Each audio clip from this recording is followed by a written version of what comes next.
សម្រាប់បងប្អូនដែលចង់បានម៉ូទ័រកាត់តកួនប្រភេទជា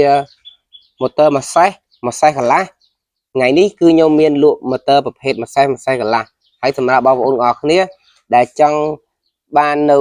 ផ្លែដែលយកទៅច្នៃខ្លួនឯងឧទាហរណ៍ទៅជាផ្លែនេះបងប្អូនទាំងអស់គ្នាមកមើលប្រភេទផ្លែនេះគឺយើងអាចសម្រួមបានណាគឺមានខ្ចៅ3គ្រាប់អញ្ចឹងយើងអាចសម្រួមបានតាមនឹងអាស្រ័យទៅលើបងប្អូនឧទាហរណ៍បងប្អូនចង់ដាក់ប្រភេទម៉ូទ័រ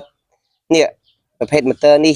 ហើយប្រភេទពេត្រូគឺមានពីរប្រភេទណាបងប្អូននេះ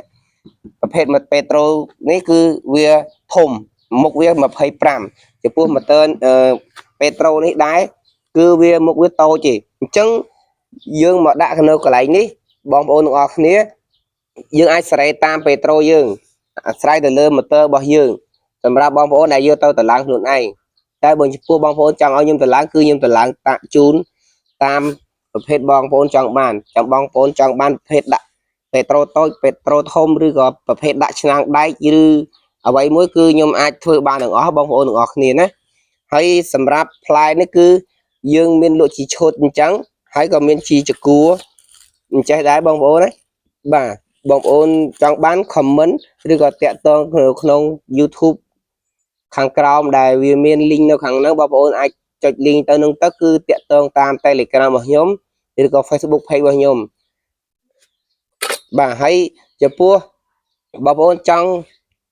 ជាវយកទៅតម្លើងខ្លួនឯងគឺបងប្អូនគ្រាន់តែយកទៅគឺងាយទេ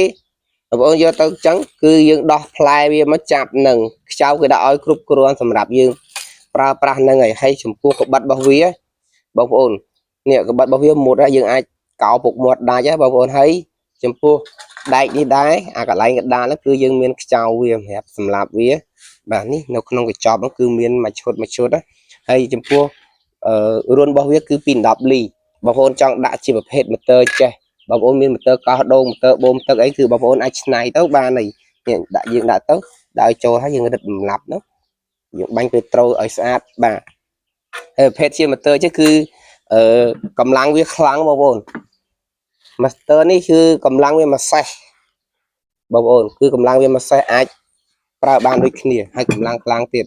សម្រាប់បងប្អូនចង់បានប្រភេទមួយណាគឺ comment នៅក្នុងវីដេអូខាងក្រោមបាទអរគុណ